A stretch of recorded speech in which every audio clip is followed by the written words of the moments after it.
How's it going, guys? Welcome to my YouTube. This is going to be my first video that I'm making.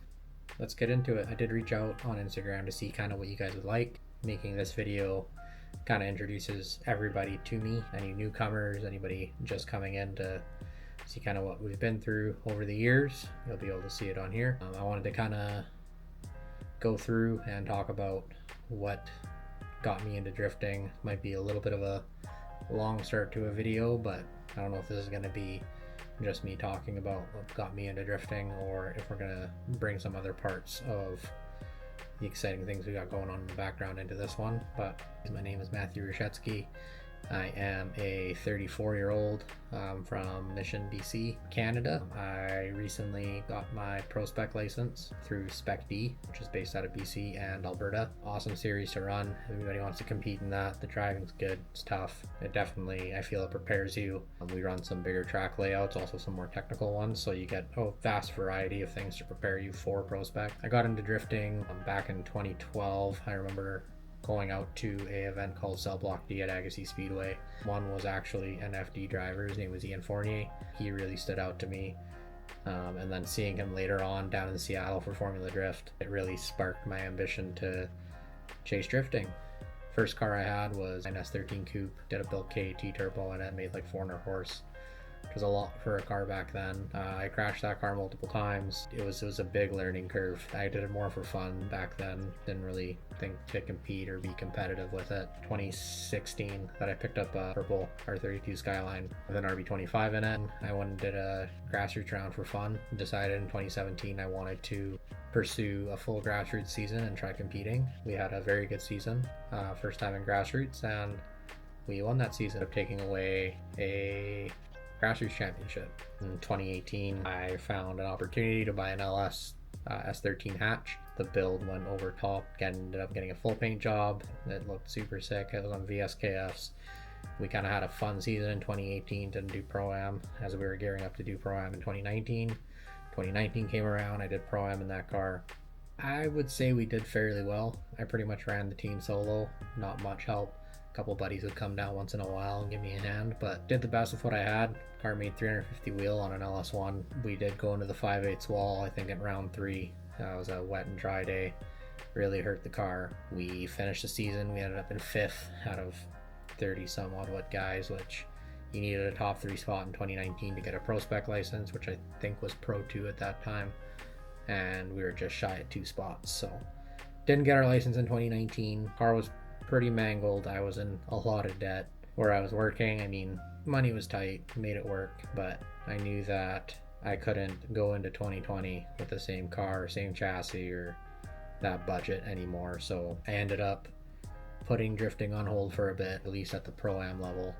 I parted the car out, paid off everything that I could pay off as far as I owed, because I ran the season pretty much like a car payment is how I treated it, which I learned quickly that's not a smart way to do it. So if you're watching this and you want to get into drifting, don't do that. Save up money, do your best that way, work your way bottom to top. I've always told everybody, in my opinion, dominate the level you're at and then move up. So if you're doing good at open drift, you want to try competing, do grassroots. Don't move up to Pro-Am until you like dominate grassroots. And then the same thing when you do Pro-Am, dominate it. You got to dominate the season. That's when you have the best odds and chances to actually do well and not be let down when you get to that level, especially because it's expensive. But straying off topic a little bit there, or at least a little bit ahead in the video. So yeah, I parted the car out, got out of debt. 2020, I picked up a simple 350Z. I did very simple mods to it. Just got coilovers, which the rears were blown. I did a hydro, some wheels and tires. I pieced together my own angle kit from several companies to what I think would work best. I think that's all that car had. Stock exhaust, stock intake, no tune. And we did grassroots with Dark Lotus back then, and the car was a ripper. And they only did 2 rounds, but we did win both rounds and qualified first for both rounds. And that was refreshing for me back in 2020, because I was like, okay, well, I dominated that grassroots series again, so okay, I am a Pro-Am driver, because I was doubting myself for a bit. And then I decided with my fiance, which was my girlfriend at the time, she said, hey, you should pursue this. You need to foresee your goals and what you were chasing before, you didn't complete it, so you need to give it another chance. So very thankful for her support in that and continued support nowadays. 2022 or 2021, I ended up picking up an S13.5 off a gentleman in Alberta. It was LS3, almost 500 horse. Cool car. It was probably a well-built car back in the day, but it sat for a while. There was a lot of gremlins in that car. I didn't drive that car for more than 300 feet without taking the transmission out. I think it was 3 or 4 times, and then blowing a diff up. Just trying to test the car on the street. Ended up being a pilot bearing. The diff was just bad luck. Ultimately, I decided that's not the car for me. That car would be nothing but a headache. It'd be a lot of money to get it to where I need it to be, and at that point, I may as well just be building a fresh car. So I ended up posting it for sale, and I guess a cool story came out of it. A gentleman out of Korea, I thought he was a scammer, started messaging me. And then he had his buddy message me because I ghosted him. He wanted the car, so I told them, like, hey, this is the price. If you guys do all the footwork, I don't want to do any of the work. Wire me the money, have the truck and trailer or tow truck show up at my front door. They did it. They did everything they needed to do, and that car ended up in Korea, and the guy's ripping it. It looks cool. It still has a Dark Lotus banner on it, which is pretty sweet. That was really cool to see. After that, I'm like, pretty bummed. I'm like, okay, well, it sucks buying someone else's project car. I've had good luck with it in the past, but that one didn't work out. So I'm gonna build a car. I am gonna build a cool car, and it's gonna be sweet. At the time, I had a really clean S15 street car with a JZ in it, and it crossed my mind to, hey, I'm just gonna cut this thing up and we'll turn this into the Pro chassis, but it was too clean. I ended up selling that car, so I thought, if I import another S15, it'd be kind of cool to have the two of them together. I already like the red one. I've drifted it at some open days. I'm like, oh, I'll go back to the S chassis light. What's better than an S15, like the final car they made? I imported a 99 S15 Spec S NA with obviously the ambition to do a motor swap and everything else. It showed up, and it wasn't anything what I expected. There was some hidden damage on the car, which I wasn't happy about, and ultimately it's not a chassis I want to start a build on. At that point, again, I felt very defeated. I'm like, okay, well, I tried the buying somebody's built car route. It didn't work. I tried the buying a stock car and starting from scratch. That clearly didn't work. I didn't get the right car. And then third time's a charm, always is. Guy messaged me out of Edmonton saying, hey, I heard you're after a LS swap drift car. And I was like, cool. So it's between an S15 and a 350. I like the 350 because it's the best seat time car anybody can buy, I think, for the money at least. They almost drive themselves. They are heavy. They're a great thrash car. So I thought, okay, well, why don't you take that great thrash car that's very easy to drive, easy to get parts for, easy to work on, and throw power at it. Like, it makes sense to me. And he had a 350, and he had the iron block 6-liter in it, with a cam in it, and fully refreshed. Showed me a bunch of pictures, he sent me videos, and I'm like, oh cool, it's an 07, so it's an HR car. Had the hump hood, nice headlights, nice tail lights, all the things you want on a nicer looking Z. Then he also had an Ismo bumper on the front, which the factory bumpers, they don't look great. You can do an aero on them and stuff, gets them looking a little better, but like the Nismo bumper is the bumper you want on that car. A lot of people vouched for him, so I said, you know what, let's do it. Let's try this car. I had my buddy Daryl bring it down for me. Once I got the car, I drove it around the streets here a little bit because it was a street car. We did a fun open drift day in November of 2022. It was fun. It was a good car. And I decided, okay, car's ready to get torn down and built. So over 2022 to 2023, I worked for an awesome performance shop. I had all the tools and fab equipment at my disposal. All the knowledge was there. I had a tuner in-house. It was the perfect equation to build a program. I built the car over 2022 to 2023. Took it down to Evergreen for its first event. It was round 2 of their Northwest Drift Series. They had a really cool layout set out for the day. It was supposed to be mini Irwindale with a wall. A lot of the guys were complaining about the wall. I like the wall personally. Gives you something to aim for and ride. A lot of guys were scared of the wall, so they ended up going to the classic 3/8 layout, which it's alright, but would have been cooler on the other one. But we did okay. We qualified decent. We went through 32, 16, and then in top 8 we got pretty much a Pro 1 car. It was a white S13 Rocket Bunny, big blower LS, quick change dog box, 1,000 horse, just absolute killer car. I think he was on Vitours, the 200 treadwears, which was like the old 123S Achilles. There was no chance I was going to keep up to that car. We did our best. We did get knocked out. That sparked a fire under me. I'm like, okay, so the driving has grown substantially since I was driving back in 2019 and even in grassroots in 2017. I'm like, these drivers are good drivers. A good friend of ours, Tyler Mayer, was always a competitor back in the day, but the driver that he is now is, I was like, okay, this is the guy to beat now. I left for a few years. I was the guy to beat. Tyler's the guy to beat now. So I knew we had our work cut out for us. My goal for 2023 was a shakedown season. I wanted to get familiar with the car, drive the car, see what we could improve on to make the car a killer for 2024 to try to get a license. We did drive the Northwest Drift Series. We ran 4 out of the 5 rounds. We did win, I think, a couple of the rounds. We ended up getting 3rd in the Northwest Drift Series Championship. Tyler Mayer won that in 2020. Yeah, Tyler Mayer won it in 2023. Chase Havoc came in 2nd. We did run the Spec D shootout in Mission in 2023. We did our best. We ended up coming in 3rd. Tristan McLennan got his license that season. Joseph Yannick came in 2nd, and I got 3rd. Third was the number I feel for 2023, which is not bad. That's a podium finish for a championship. I'm happy with that. After 2023 was done, I joined a team called Living Legends Motorsports. I had met a few of the guys on the team, and we clicked right away. I'm happy to say that those boys are honestly family to me. They're some of my best friends, like this day right now. In 2024, we decided to run it as a team. 2024 was definitely an emotional one. We knew we needed more car. The budget wasn't there. We did pick up Lordco Auto Parts as the title sponsor for 2024, which helped so much. They made 2024 possible. We started running the Northwest Drift Series. We won the first round there, which was a good start for us. We ran a 235 shootout series through BCDA. We won that one, so we were on a heater right off the bat in 2024. And we knew that we were going out to Alberta to run a full season of Spec D for 2024. Rad Torque was on the list for tracks. It's got a very big bank, the Rad Torque bank. Into the straight, you had to carry a lot of momentum and a lot of speed, and then transition and slow down very fast, and then be able to pick up very fast. It's a very hard course to drive, also very fun, very rewarding. Child, I'm filming. So we knew we needed more. The car wasn't enough, so we ended up putting nitrous on it. Put the bottle in. We got it tuned for a 75 shot.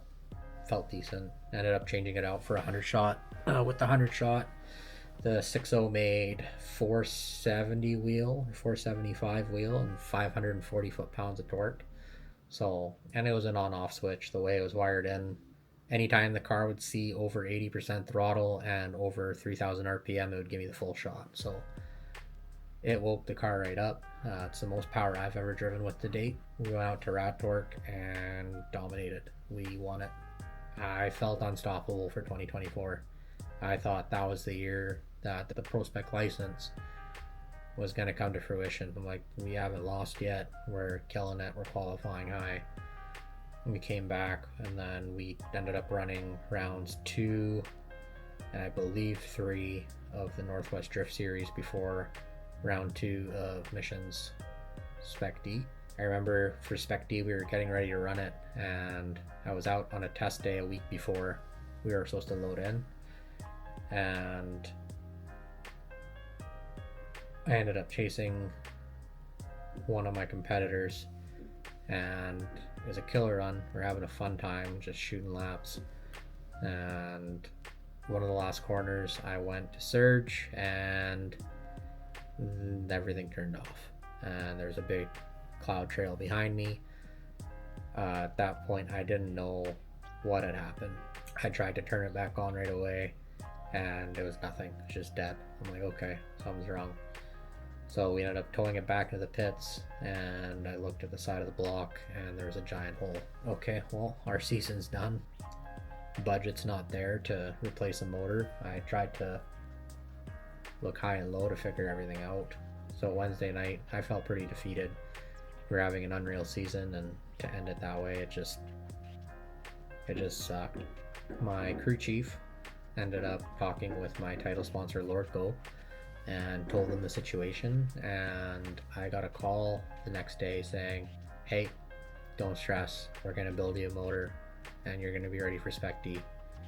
All the boys took time off. My boss was very nice to give me the time off for the following week and be able to work on my car at work and get it done. It was a miracle, honestly. We got a 408 stroker built by Lordco. Everything went great there. We got the motor popped in. It was Thursday night. We were tuning the car the following week. Load in was Friday morning. So we're tuning the car on Thursday night. It made good numbers, made 470 without a bottle. We weren't planning to run nitrous on it.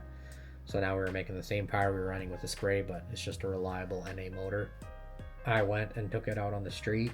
I did a 1-2-3 hit. When I got it into third, it hiccuped and misfired, and then there was noises and I turned it off. We pushed it back in, we popped the valve covers off, and we hand cranked the motor over to see how everything's turning, and we noticed that cylinder 1 valve springs weren't moving correctly. So we pulled the plug, borescoped the cylinder, and unfortunately it just barely kissed the valve. So we had piston to valve contact. The guys worked so hard to get it done. Yeah, that sucked.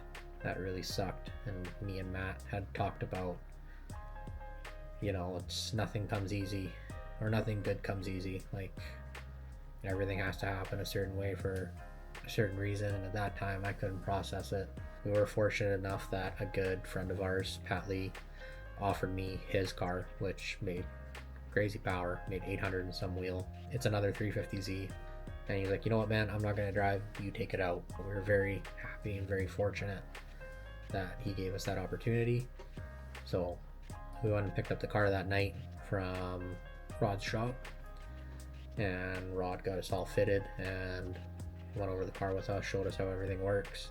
Rod did most of the work on that car. He built an Unreal car. We got it to the track on Friday.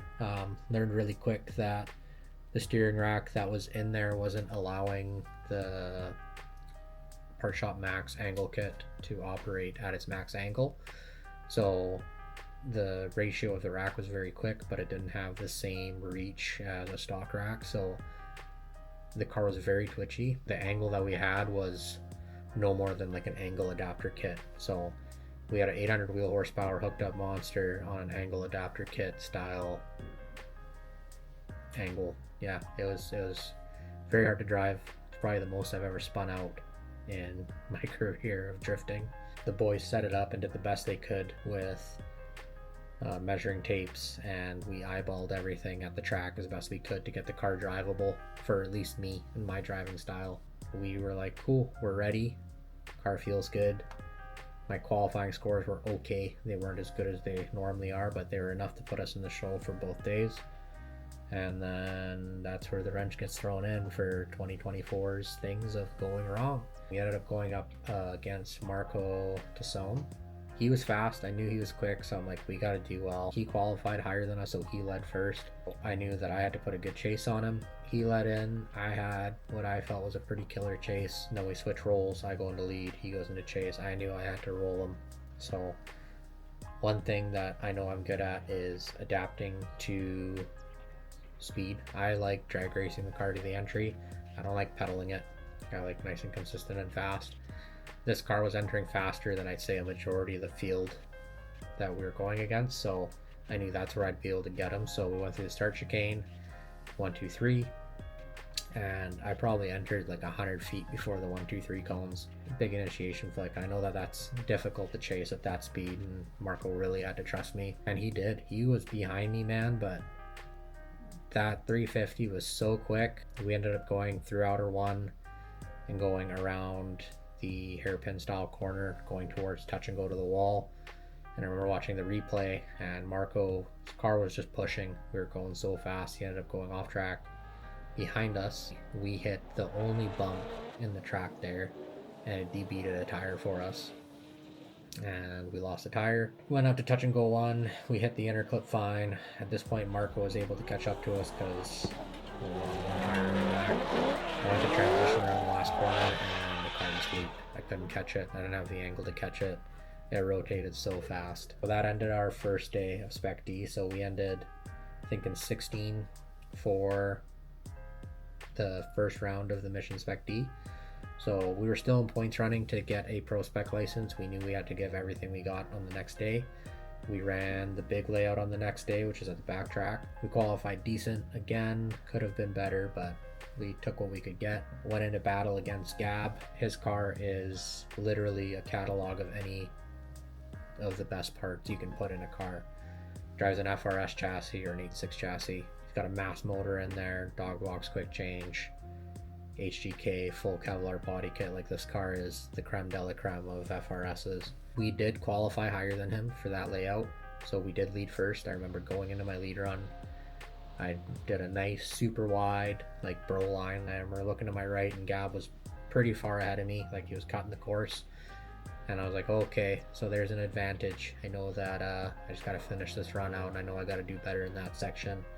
So I pushed out to outer one, and then I go 2-3 shift between outer one and outer two. When I transitioned to go to outer two, and I went to grab third was nowhere to be found. I was looking for it, couldn't find it, wouldn't go in. That's when I felt inside out, and I knew my season was done. I knew the Pro Spec license wasn't achievable anymore. That was the Spec D series. I think we ended up finishing 6th overall in the season.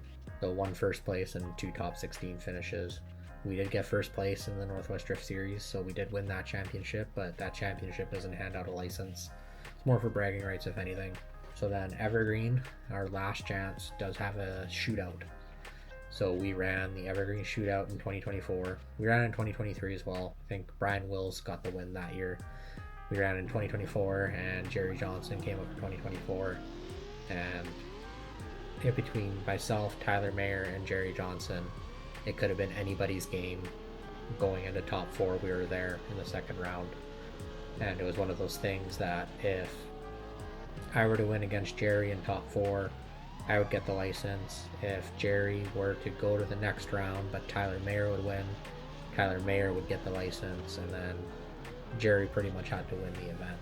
The drivers were incredible at that shootout. Track conditions were changing throughout the day. Everyone was adapting, everyone was driving 100%. We did OMT Jerry, but ultimately, again, unreal car, unreal driver. He just budged us out and got the win, but by all means, man deserves it. You saw how we did in Pro Spec this year. He got Rookie of the Year, so that makes me feel good. That knows kind of what we're on pace for possibly next year. That's kind of how I gauge it. Whoever I go against, I kind of anticipate I kind of be in that realm. So it was cool to see Jerry do well this year. I was rooting for the Cat Daddy. Yeah, killer guy, good driver. But that was the end of the 2024 season. Going into 2025, again, I gotta shout out Lorco. They've been my biggest support sponsor. They titled me in 2024, and they signed up for title again for 2025. And they are the reason I can run at the level I can run at, in conjunction with Living Legends Motorsports and my team, and Mark doing all the driving with a 2-car trailer, getting us everywhere we need to go. That guy has no quit in him, and he's never complaining. He's just go, get it done, and I'm so thankful to have had him for 2024 and 2025. And my teammate Jamie, he had a rough go, and I'd say 2025 he started figuring it out, and I'm hoping 2026 brings him to the best, and I think he's going to be a killer once he unlocks that. Matt Delange, he's been my crew chief and my best friend for this whole thing. Couldn't have done it without him, and pretty much the whole team. Everybody came together, and for 2025 we knew we had our work cut out for us, so we gave it everything we had. 2025 started exactly how 2024 did. We were winning everything. We were winning any BCDA shootouts. We were winning the Northwest Drift Series stuff. We went back to Rad Torque, and we dominated Rad Torque again. Everybody's cars got turned up for 2025. We didn't do anything. The car was exactly the same. We ran an NA 408 stroker, and CD with, we had a couple diffs with different gear ratios, but stock 350 diffs. And yeah, 2025 we had 6 podium finishes. We had a 96% win ratio. We lost one battle in Spec D in the finals, but we won 2 rounds. Did qualify first in the 3rd round.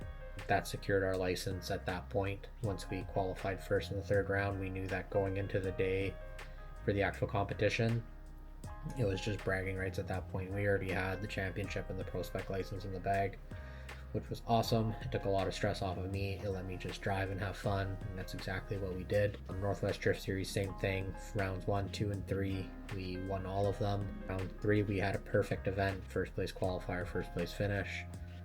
Round 4, we ended up coming in 3rd, and then we also ran the FD layout in Seattle, and we got 3rd in that one too. So all podium finishes.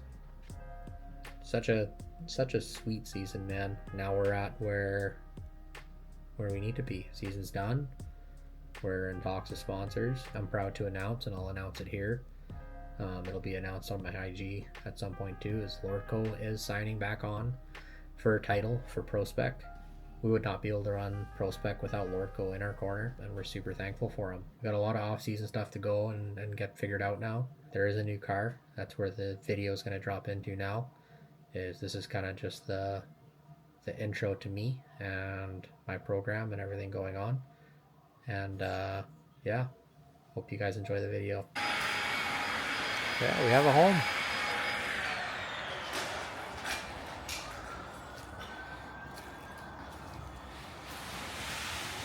So this is going to be the birthplace of the Pro Spec car. We're gonna go and pick that up later today.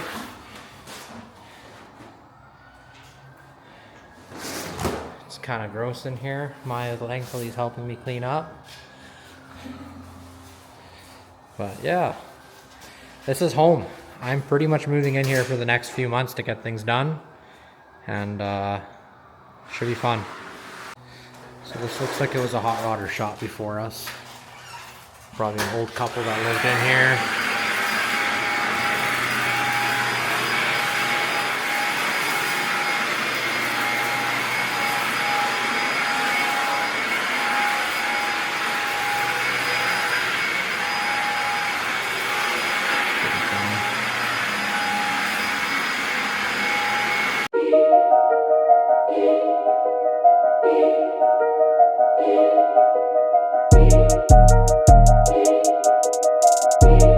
Hey guys, so some exciting stuff going on today.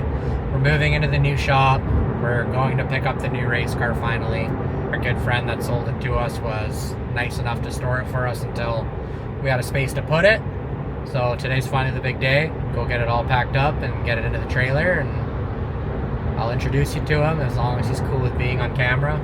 This is what we've been waiting for. This is the car that I feel is going to be our best opportunity to go to Pro Spec and actually have a good shot at it. Still a lot of work to do. We got to switch a bunch of stuff between the 2 cars. Touch base more on that once I actually have the cars together.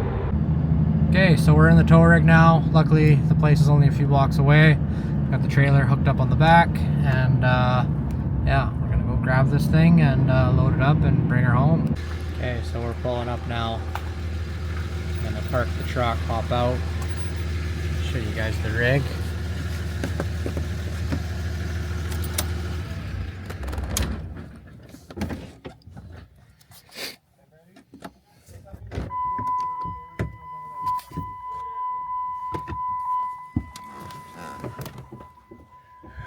What's up? There it is. So we're here with the car, and we're here with the old owner. This will be your first tip to who it is. Hello. You guys ready? There she is. There's our new Pro Spec chassis. It's unreal. Chris did an amazing job building this car. We've watched this car be built up from a stock Z. It's always something that I've really enjoyed watching and seeing the progress that he's done on this car. It's always a joke that we made that it'd be cool to buy his car, but the joke became real. Well, I didn't film much there. Very excited, obviously. Helped Chris load the car in. He actually hooked me up with some new straps. Better way to load it, at least for now. But yeah, that's the car. I'll show you more about it in the either upcoming video or later in this one. Yeah, I'm just excited. It's a lot to process. This is something I've always wanted. We've always fought power and lacked having quote unquote a pro car. Realistically, my other car, which I kind of am going to do a walk around on, we won everything with something more like an overbuilt grassroots car. Really, the only big piece that was in my 350 was the 408. And that 408 was on NA, it was on pump gas. It wasn't anything crazy. You made 470 wheel on a good day when conditions and everything were perfect and IATs weren't through the roof. And the car weighed a lot. I mean, it's a 3,600 pound car with me in it. Like, it's a heavy car. So this is definitely going to be a new weapon. It's going to be something to get used to, and I'm excited to show you guys the journey. Okay, so we got the car back to the shop now. It's crazy to see this in front of me. Everything we've pretty much dreamed for a car is now here. So it's chilling in the shop. To give you guys a quick overview, we'll get more in depth with it as we do the build this year. But as you guys know, this is Chris Johnson's old car. We worked out a deal. This is going to help me out, it'll help him out. So it's kind of a win-win for everybody. This car is an 03, so it's going to be easier to get racks for and stuff over my HR car without converting a bunch of stuff. It is a 6-liter supercharged LSA.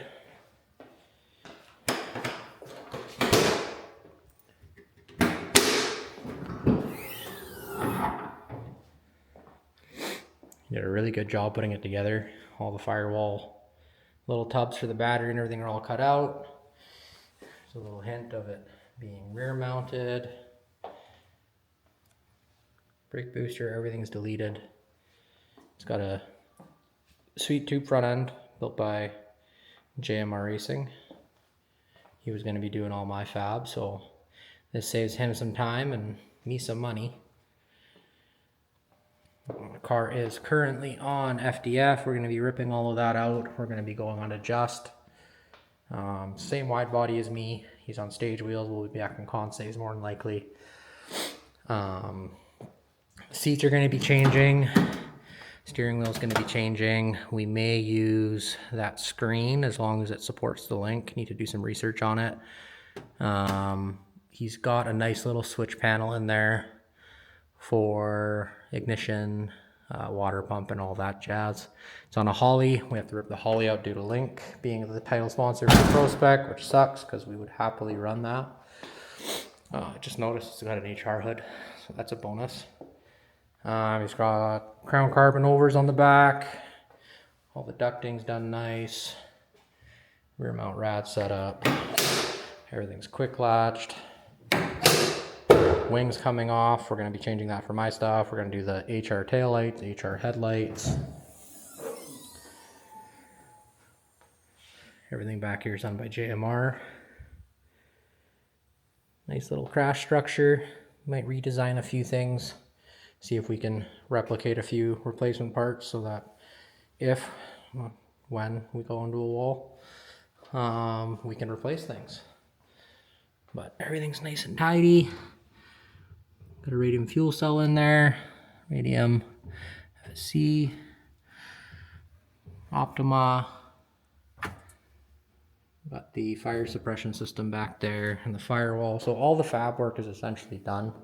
We don't have to do that. It's gonna take us a long time and a lot of money to get all that figured out. But yeah, we'll get more in depth with it as we start building. But it's honestly not far off of being ready to go right into ProSpec, but that's not how we roll. So we're gonna have to take everything apart. We're gonna get the motor ripped out, get the motor over to the local machine shop so Terry can take a peek at it, do a health check, make sure all the clearances look good, everything's wearing correctly. We'll probably re-bearing it and then discuss with him what the next steps would be to get more power out of it. But yeah, Obviously the livery is going to be changing. My name's not Johnson, but Lorco is back for next season for Pro Spec as title. We're very happy to have him back on board, and what better way to show them off than this car. Maya spent the better part of the day cleaning this place while I handled picking the car up and doing all that stuff. So got a couple banners up. We're thinking maybe do a trophy wall over here and a couple other things and just make this a cool place to kind of hang out. And when the boys are in town, it's pleasant and a good time to be in. So anyways, that's it for the car. I don't know if the video is going to end here, but that's where we're at right now.